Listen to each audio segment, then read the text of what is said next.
and welcome to my YouTube channel, The Fly with Dmitry. This is first in a long series of free ground school lessons that I will be using for my own students. I am a certificated flight instructor in the Portland area.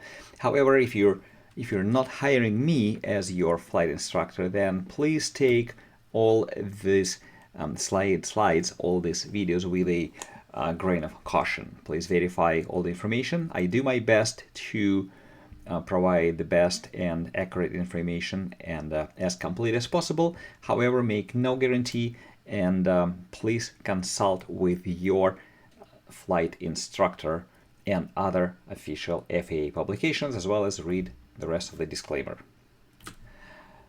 Today we'll go over the pilot qualification lessons. For the private pilot, this is a Area 1 Task A. For commercial, Area 1 Task A as well. For the CFI, Area 3 Task A. We want to make sure that our students are familiar with required qualifications, privileges, limitations that come with being a private pilot. We want to make sure they know what they can and cannot do. They are familiar with rules and where to find them. So in the course of this short lesson, let's lay the basic. Let's get all the required minimums in front of our students. So those minimums would be: what documents are required? When you are a private pilot, what do you need to have with you? This will be your probably first question on your check ride. More than likely, that's how your DPE will start the lesson. Second, of course, by your check ride, you and DPE would know which certificate you're applying for, but at this moment, you may actually be not so sure. There are several different pilot certificates that you can choose to proceed, so let's learn about them. Medical certificates, what this is, and what different options you have. Recency versus currency, once you're flying, what that is, and the logbook entries, how to correctly maintain your logbook. Now, the private pilot ACS, have a screen grab down below. This is your Area 1 Task A. We need to be knowledgeable in all of those areas.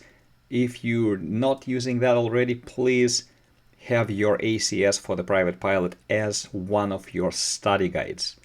If you're not able to meaningfully answer each of the knowledge and practice items, keep learning. So what all do you need to have with you when you exercise the privileges of the private pilot certificate? And by the way, once you're done with your check ride, you will receive a temporary certificate, which will be literally just printed on a piece of paper, kind of looking like that medical certificate picture on your screen. But that will be your private pilot certificate for the initial 60, maybe 90 days until you receive your green plastic card. That card is your private pilot certificate that you must have with you at all times. Now, until then, you should apply and have a student pilot certificate. For that, when you have a student pilot, you also must carry your logbook with your endorsements. This is important. When you become a private pilot, when you have your certificate, you actually don't have to have your logbook with you, with some exceptions, but as a general rule. But while you are a student, that is a required part to accompany your student certificate. That applies only to your solo flights.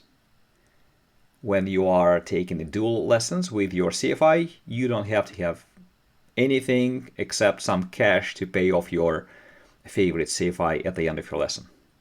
So hopefully that clears the way the details needed on your pilot certificate.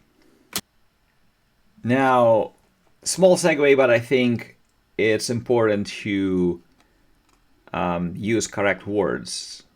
There will be a lot in aviation where choice of word matters. This piece of plastic is a certificate, not a license. It even says here the certificate number. You will see that many people call those a pilot's license. Yeah, that's a common term, unfortunately not correct. So for the private pilot license, see, almost did that. For the private pilot, you will have your certificate with you. Now, for those of you proceeding further with your career, you may want to get a ground instructor certificate such as an AGI. That comes with a separate, similar looking card, piece of plastic, which will say advanced ground instructor. Nothing else. Will also have a certificate number on it. Then once you become a CFI flight instructor, you will get another certificate, which will be your flight instructor certificate. And this one says valid only when accompanied by pilot certificate number such and such.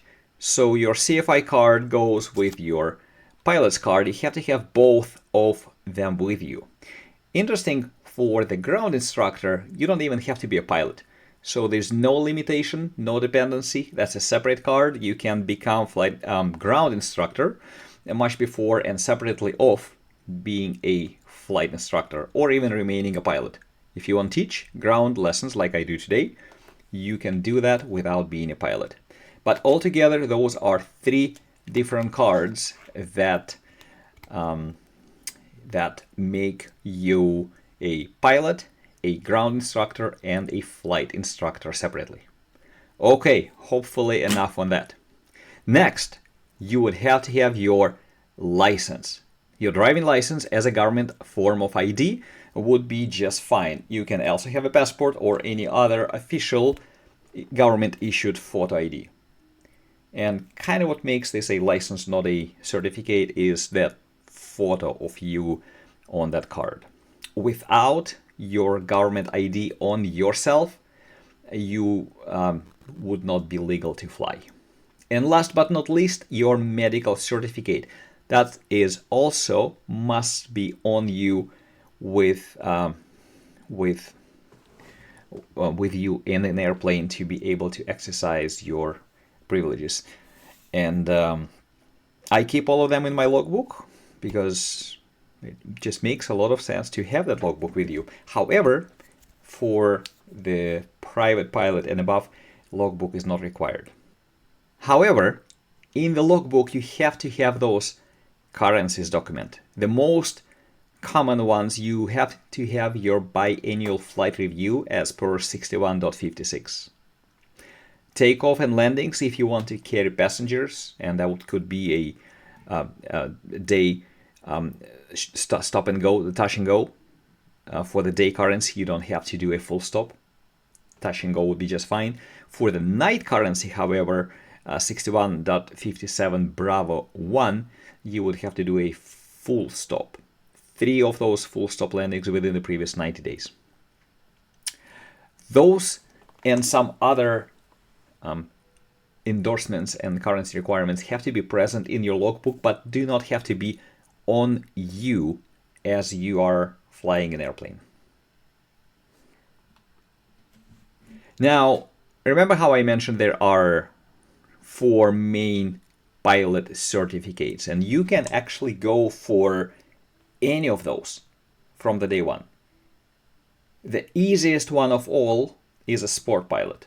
And let's say you have one of those light sport airplanes and you'd like to just be legal to fly around your ranch or farm or something else, and you've been flying since you've been a toddler because your dad has a plane. For the sport pilot, the minimum training requirements is only 20 hours.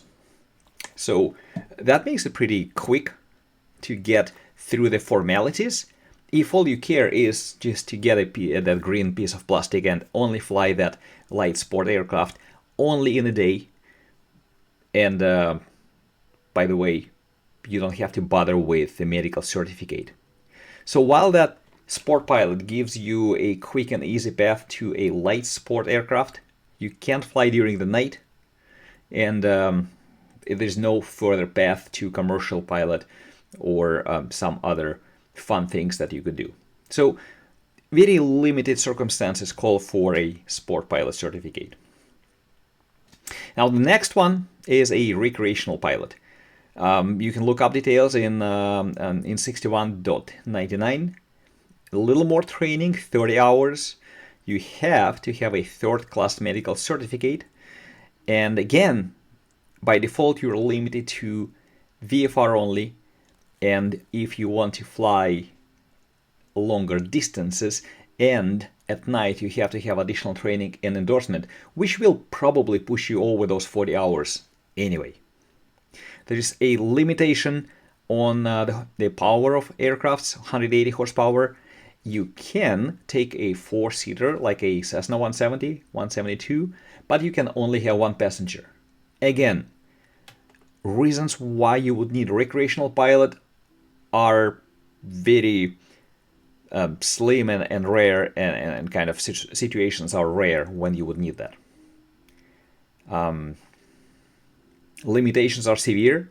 Savings are even fewer than what you have in a sport pilot. And by the way, the sport pilot probably makes more sense because it was added recently, or rather, it was recently added because it makes more sense in 2004. A recreational pilot has been there for a while. And now that brings us to the main type of certificate that most of us get as the first step, the private pilot. The minimum number of hours that you need to do is 40, which includes some solo hours and some dual hours, and we'll go over details on those on the next slide. Third class medical as well as for recreational pilot, and you have to be able to get that, although there are some exceptions, some ways to work around medical deficiencies that I'll talk about in a second. Private pilot opens you to fly at night, initially with a VFR only. There's no distance limitation, and when you want to go for a high performance or complex or pressurized aircrafts, you need endorsements, which are pretty easy to get. If you've gone that far, you should really have no problem. Now, for the hour limit, very few people actually get ready in the 40 hours.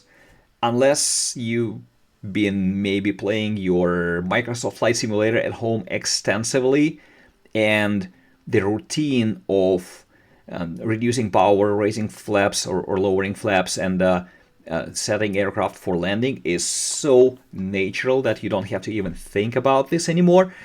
That just takes a lot of time for a typical learner to get used to those routines. So there are situations where people go faster, but for a typical learner, the nation average in the US, I believe, is about 62 or 65 hours from the first lesson until they're ready to get their check ride done. And last but not least is a commercial pilot. Details are in 61.133. You have to have 2,250 hours of experience, including some in technically advanced aircraft. To exercise commercial pilot privileges, you need second class medical. That's just a little more strict than the third class. And that commercial certificate, it allows you to go get a basic job, like maybe crop dusting. Now, a lot of people, when they ask you, hey, so what kind of pilot you are, what kind of certificate you have, and you say, oh, I have a commercial certificate, immediately they think you fly a jet or a passenger airliner. Well, not so fast. There is a whole suite of regulations and limitations that commercial pilots have to know, and if you're prepping for a private pilot license, you don't have to get into that. But for the commercial students and for the CFIs who are teaching, I'll jump into a little bit of those details on the next slide because there's a lot. Few exceptions give you some options like a flight instructing or banner towing, etc. But If you want to get a real job, commercial pilot is just the first serious step in a long and expensive path. Now, those are just some highlights. Let's look at some our requirements in a one summary of a page here.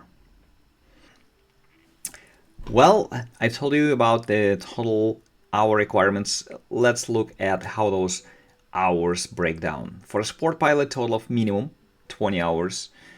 15 of those must be training. Solo must be minimum of 5, with a cross-country trip with 72 miles total, with 2 stops and 1 leg. 2 legs, and 1 leg must be more than 25 miles. So really pretty basic. You just have to show you're capable of flying cross-country. For a recreational pilot, that one is an older. It does have a training requirement for cross-country. Minimal age is also 17, but really there's not much more in that. And please, if I'm wrong, if my slide somehow missed any of the changes, go to a 61.99 and check it for yourself. But again, I don't know your personal situation. This cannot be a personalized training advice, but typically sport and recreational pilot certificates make very little sense. The private, the total minimum number of training that you have to log before your check ride is 40. Only 20 of those must be with your instructor. The cross country, more than 3 hours of training. The instrument under the hood, although not part of the instrument rating training, but your just basic familiarization, 3 hours. Night, 3 hours. There must be a night cross country more than 100 miles that you need to do with your CFI, and that has to be an instruction, not just a let's put it on autopilot and fly to a remote airport. And total 10 of takeoff and landings to a full stop in with a flight in traffic pattern. That's your training in this green area. For the solo, before you go to the private pilot check ride, you need to get the cross-country flying done, total of 5 hours. One of those trips needs to be more than 150 miles with 3 legs. One of them must be more than 50 nautical miles away from your original airport. And only three full stop landings in a towered airport. I certainly hope you can do more than that before you go to your check ride, but that's the minimum. There is a little bit of a simulated time allowed, but for the private pilot, that is not a whole lot of value. A private pilot is all about knowing the stick and rudder, knowing your airplane and being able to fly it. So maybe not so much for the sim exercise. And then we come to a commercial pilot, 61.129. The commercial pilot requires a total flight time to be logged before your check ride in amount of 250 hours. To meet that, majority of students end up building time just flying back and forth with the hood and somebody else, a safety pilot, to build more time. Typically they get to the private in 40-50 hours, then instrument in another 40, and they end up building another 100 hours before they're ready to take a commercial check ride. Commercial adds more training, some additional solo, a bigger cross-country, some night flying. So again, all the details in a 61.129. If you're prepping for the check ride, or if you are teaching your student to be ready for the check ride, please go through that chapter in details. Make sure your student understands that. This will be a question on your check ride for the appropriate rating that you are looking for. Let's move on.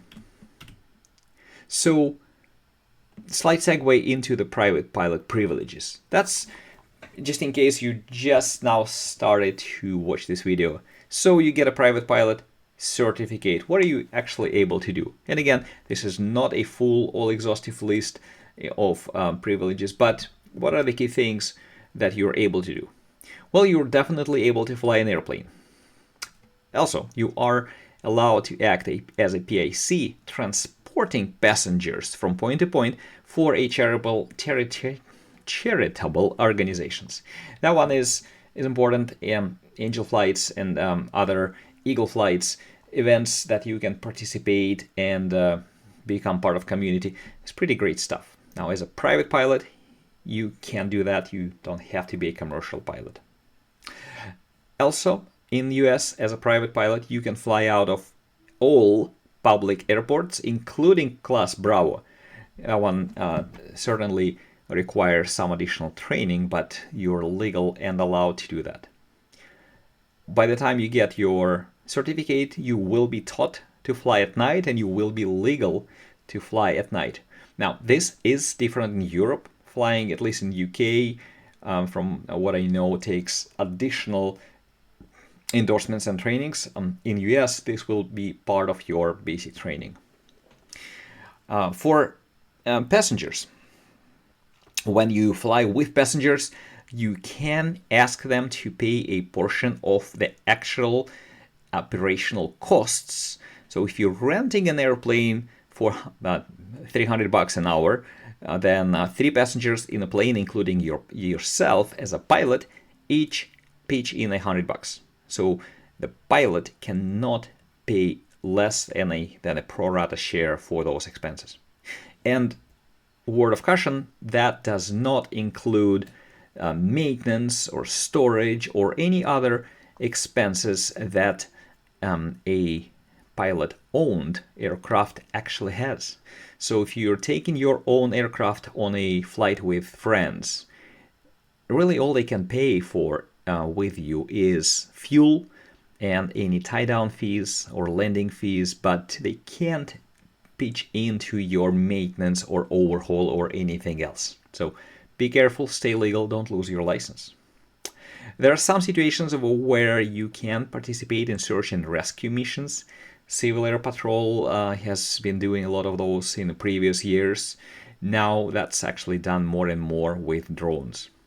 And something else I picked out is, yes, you are legal to fly into the bordering nations. So specifically in the US, for the northern states, you can fly into Canada. On the south, you can fly into Mexico. Well, you can, not sure you should. But yes, that is legal and people do that. But now let's move back to the basics. We looked at the documents that you have to have with you. Certificate, driving license as an ID, and then the medical certificate. So for the medical certificate, that is required for a private pilot, commercial pilot, and recreational pilot. That helps you show that you're fit to fly. Now, in certain cases, if you have some deficiencies, you can get what's called a SODA. That's a statement of demonstrated abilities. That is a special authorization that's issued by your FAA or local FISDO office. And for that, you have to work with FISDO and you have to demonstrate that maybe you're lacking a little bit of a side vision in one of your eyes, but you are able to see airplanes and signs and dash and instruments. You can fully execute, you can fully demonstrate all the qualifications, all the requirements, physical requirements that are there for the pilot, even with that medical deficiency. In this case, you get a SODA, and then you go back to your medical examiner and you receive a certificate, a medical certificate of certain class. It can actually be even a class 1. Personally know those examples where people would have a class 1, although they have a SODA. Now, next, basic med. I personally have been asked by a younger, pretty healthy students, hey, seems to be a lot of trouble to do a class 3 medical. Can I just do a basic med? The short answer is no. The basic med only applies to former holders of the medical certificates as they hit some age, typically age-related issues, and no longer able to maintain the medical certificate. The past certificate that you had must not have been denied or revoked or suspended. Very important here. So you had medical class 3, it lapsed, and you know that maybe you shouldn't go and try to get a certificate, because if it's denied, that's a whole different situation. So definitely consult your medical examiner before you do that. In this case, if you have a older expired medical certificate, you can go and get a basic med, which is a whole different and simpler process. It's a pretty easy physical exam with a state medical provider, not an AME. Plus, before each flight, you have to be honest with yourself. Are you fit to fly? You feeling well? Pressure, headaches, anything else? And with that, you are limited to VFR flights only, and only below 14,000 feet, which, let's agree, is plenty enough for the recreational flights. Now, I keep saying the class 3. What are the differences? Why would you care for a class 2? And what is a class 1? You have to choose appropriate class of medical. Now, for a long while of your aviation path, you will not require anything but class 3. Even as a CFI, all you need is class 3. However, if you are studying, if you are learning to become an airline pilot, if your plan is an aviation career, I really recommend you go and get your class 1 from the day one. It will cost you maybe 60 or 100 bucks more, but that will help to make sure you don't have some hidden deficiencies, some issues that will hit you stab you in the back once you're ready for your dream job. The certificate classes, they differ in the way they expire. So the table down below, pretty easy to read. On the left, ATP requires class 1. The class 1 certificate, when you receive it, if you are under 40 years old, that will be valid for 12 months.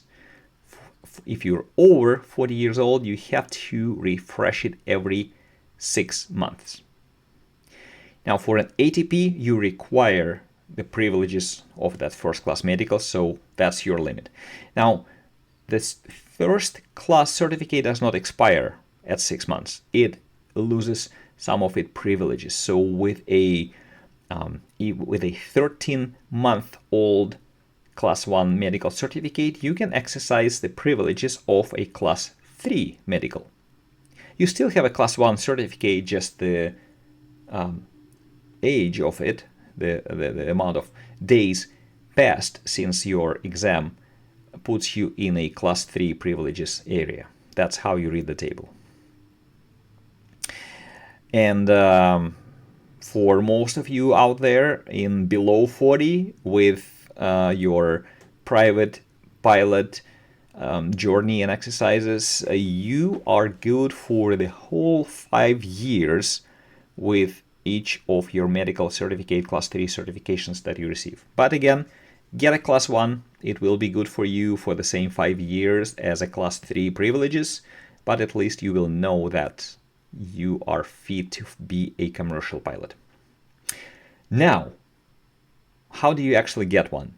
The system is just a little complicated. You go through that once, it becomes easy, and then by the next time you refresh, you probably forget. But there is an AME locator, Aviation Medical Examiner locator on FAA.gov website.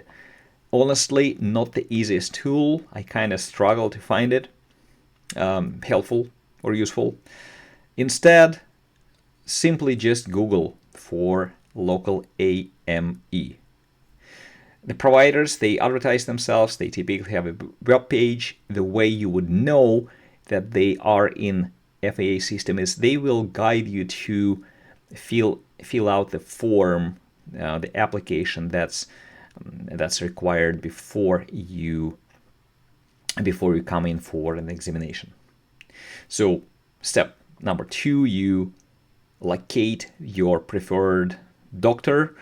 And step 3, you schedule and complete that evaluation. Don't forget the application that has to be done online before the doctor visit. In fact, when you schedule that visit, you have to give them the confirmation number for that application that you have filled in. And now let's talk about the logbook entries. Now, of course, on your early training days, your CFI will fill in all the requirements for you. But if you are the CFI, if you're using this to refresh yourself with how to fill in your students' logbooks, this would be useful material for you as well. Now, first of all, the choice of logbooks. When I chose mine more than a decade ago, I didn't know some of those useful tricks, and hopefully I can share them with you so that you are being more efficient in the way that you're capturing your flight hours. This specific logbook, that's GLAIM Aviation Pilot Logbook, there are a couple important fields that it has. For example, the cross country is broken into all and those above 50 nautical miles. For a long while, you would only care about the longer than 50 nautical miles, but for your job application, you would need to, or at least you would benefit from showing your total cross-country hours, even those that were 49 or below. For the landings, this logbook has a separate day landings and night landings. My first logbook didn't have that, so I had to manually write this into every line. That sucked. It does have Flight Simulator dual received and as a flight instructor, so dual given. That was also something I'm missing in my logbook, but by the time I became CFI, I almost completed that first logbook anyway. However, I wish I had that. So a couple important useful things like this. If you are training with me and I haven't given you one as a present on your first lesson, please let me know about my promise. I will keep those logbooks handy, and I would like my students to have that proper, good, detailed logbook when they start. So let's get back to the slide. What do you have to put in a logbook? All entries as per 61.51 Bravo has to have a date, a flight time, to and from the points where you landed, where you took off, which airplane that was, and the tail number. If you've been doing hood time, safety pilot, name, and type of experience. So you detail, did you fly solo? That's another useful line that you would benefit from having, and not every logbooks have that. This one does have a whole separate column for the solo, yes or no, and time. So and then last but not least, conditions of flight. Nighttime is important, that counts separately. The type of flight, the cross country and night, count separately. Once you get to your instrument rating, if you're logging the night, cross country, and IMC flight, the instrument meteorological conditions, well, that's the best kind of time that pilot can buy. When you time building, go for the quality time, not just any time.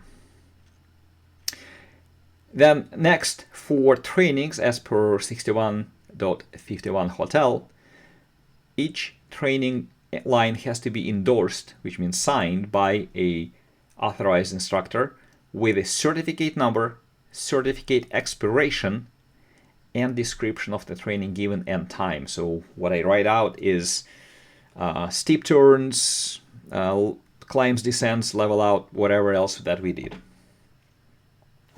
This will be required to prove that you are satisfying the prerequisite requirements before you check ride.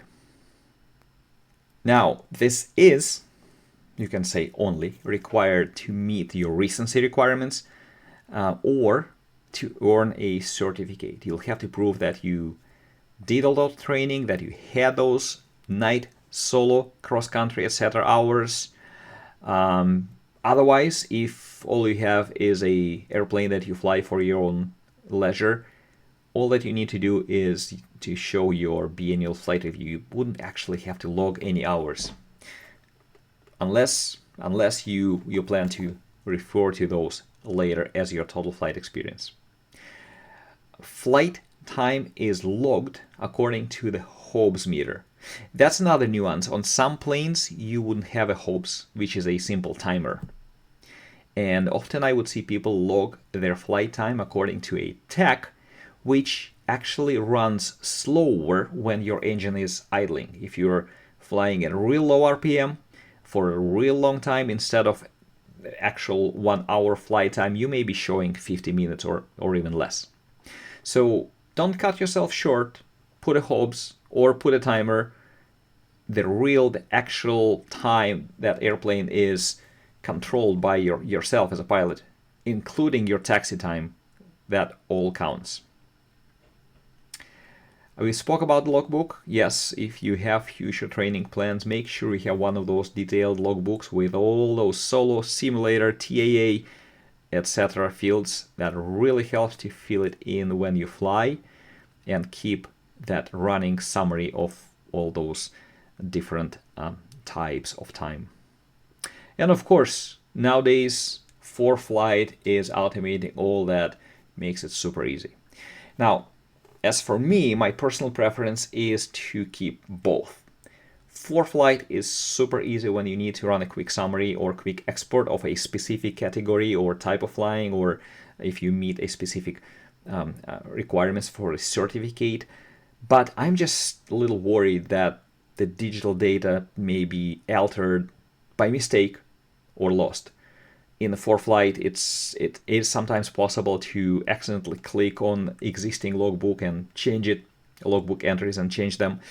While the paper, it serves as a good solid proof that you wrote that with your hand and it just stays there. Again, consider me maybe a little bit on a safer side. I keep both just in case. And last but not least, so now you are, let's say you are a private pilot. You have your certificate, you have your medical, you have your license with you, you have your plane with all the plane documentations, airworthiness, registration, etc. What else do you need to have? Well, for the initial 2 years after passing your check ride, you're good. But in 2 years from the date of your check ride, you would need a biannual flight review, which is at least a 1 hour flight and 1 hour ground training. And that will be endorsed by the person who is doing the biennial flight review. Now, it's not an exam. You technically cannot fail that.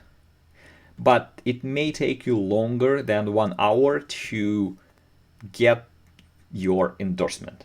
If you're really rusty, if you're, let's say, flying uncoordinated or stalling when you shouldn't, if your CFI has to intervene and save the plane, that's probably a little risky on endorsing you for the biennial if you've had a long interruption in your flight experience. So there's nothing scary in the what's called the BFR, biennial flight review. It is not an exam. You will not fail that, but you may need more than 1 hour training to actually get your endorsement. Then next, for your passenger carrying, you need takeoffs and landings in that type of airplane that you're flying. You have to be the sole person manipulating the controls. And to carry passengers, you need to have those 3 takeoffs and obviously 3 landings done in the preceding 90 days. They do not have to be full stop. They can be touch and go. They have to be in your logbook. They have to be present and logged by you as your experience. However, for the night currency, if you want to have your passengers with you, then those 3 takeoff and landings have to be to a full stop. And also, This is where a lot of people get confused. Those 3 takeoff and landings, they count in the period from 1 hour after sunset to 1 hour before the sunrise. So look at your iPhone, see when your sunset is, and make sure that your landing is done 1 hour after that sunset. Well, of course, there are more scientific websites that you can use to know exact time. A ForeFlight would give you that number. Just be careful in differentiating between sunset, the civil twilight, and that night currency, which starts 1 hour after the sunset. Next, IFR currency. That's something else that will reside in your logbook. The 6 hits or 66 hits. To be IFR current, you have to have 6 instrument approaches within last 6 months, within preceding 6 months, actually very important clarification. The easiest way to handle this is to never let this expire. If you do, we'll talk about that on a different lesson. Part of that experience in the preceding 6 months has to be holding procedures and other IFR tasks, including intercepting and tracking courses with navigation system. And there are some additional more complex rules on how do you reinstate your lapse currency that are just a little outside of today's lesson. However, the very important thing that is in the spirit of today's lessons and that you will be asked at your check ride is, well, if you're legal to fly, you met your night currency, you've flown 3 times, landed to full stop 85 days ago, can you just grab your passengers and go? Is that a good idea? The currency versus proficiency, you have to understand that and be able to go through some examples and show when are you ready to fly versus when you're just legal but maybe shouldn't. Typically, a lot more practice required than those minimal currency limits. So please be safe. When you get your private license, plan to fly maybe once a month, even a short flight, grab a friend, split the time, do some flying, stay proficient, not only current. With that, thank you for watching till the very end. There will be more lessons posted. My intent to have them all done, available free of charge. If you learned a thing or two, I'm happy. Leave me a comment, leave me a note, subscribe. Please share my channel with other learners, with other future pilots, and learn to fly. Stay safe, and I will see you in the skies.